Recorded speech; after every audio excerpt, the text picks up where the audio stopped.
So, this is Purik coming to you for this week's Dharma Talk.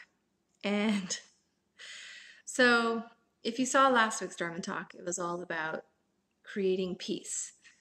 And I talked about three qualities that maybe aren't typically associated with creating peace. Um, so, this week I needed to come in and just confess to you that the very next day, after talking about peace, whether eloquently or clumsily, depending on how you perceived last week's talk, I proceeded to go to my community of fellows that support me in my sobriety and declare in a very angry, loud voice how much I fucking hated Texas AA. so, so I wasn't showing curiosity. I wasn't being calm, and I certainly wasn't accepting things the way they were.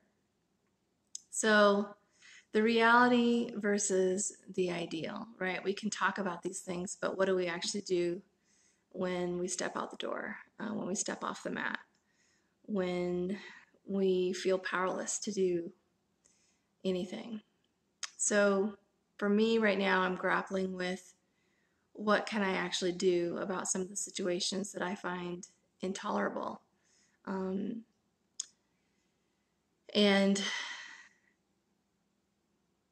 the situations that I find myself completely powerless in front of as a single citizen in the United States, in the state of Texas.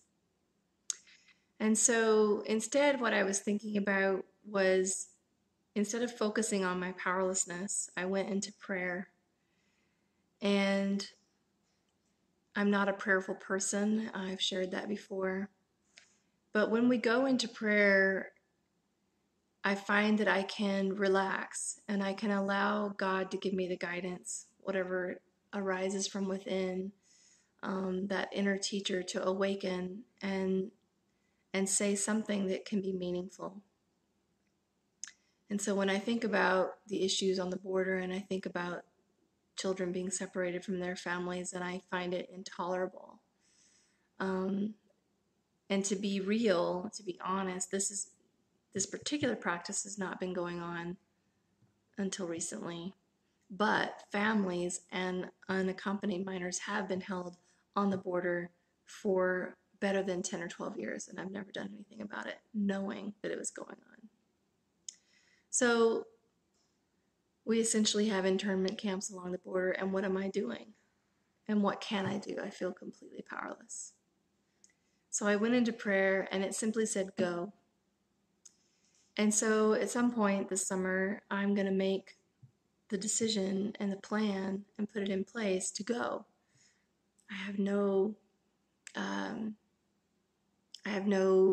resources to get me in the door. I have nothing to offer. I'm not a lawyer. I'm not a social worker. I'm not a psychologist. But I can be a witness. And I can at least go.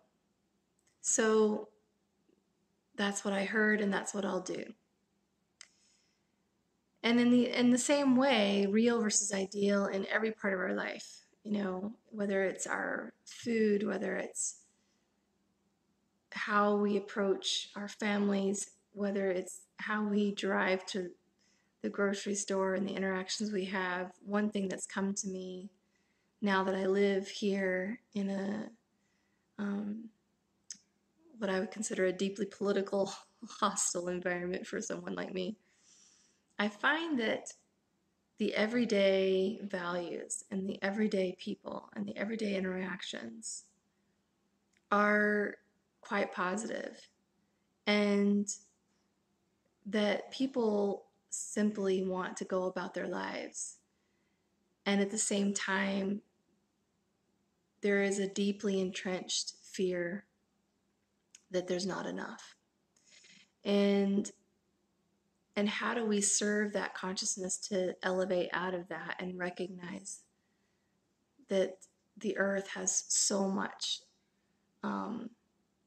prosperity if we would only serve her and take care of her? So For me, going to the local farmers market, meeting the local farmers, going to the local um, Hindu temple. I found there's a Hindu temple here in town, this little tiny town in the center of Texas.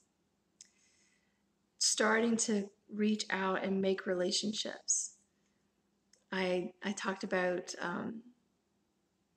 teaching Kundalini yoga to my new acupuncturist here. And she said, "How do you know people won't like it? You haven't even asked." Because she had been looking for Kundalini yoga for quite some time.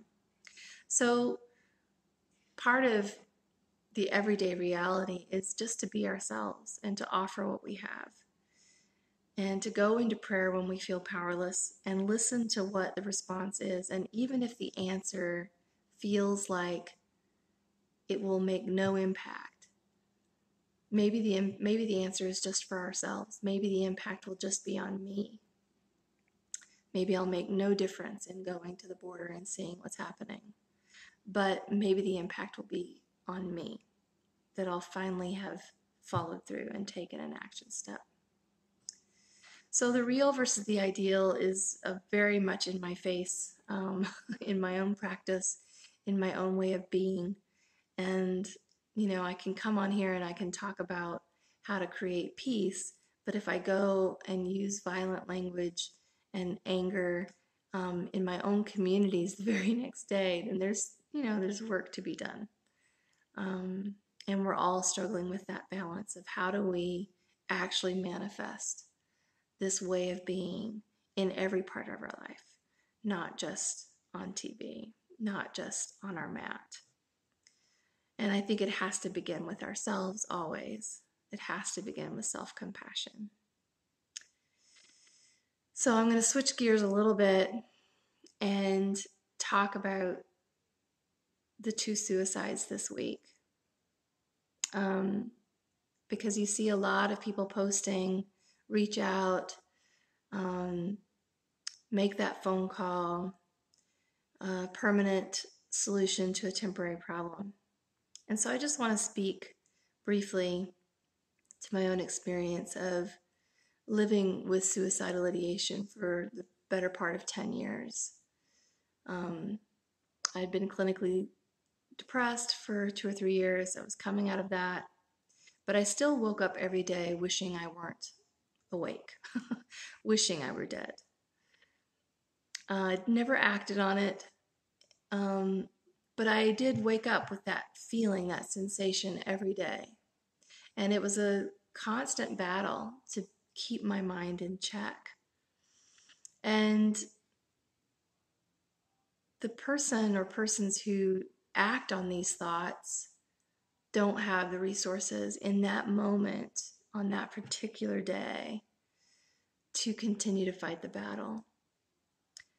And honestly, from my own experience, when I did reach out to friends and tell them what was going on, the fear and the panic in my friends' eyes was so great that I realized I could never really share it with anyone.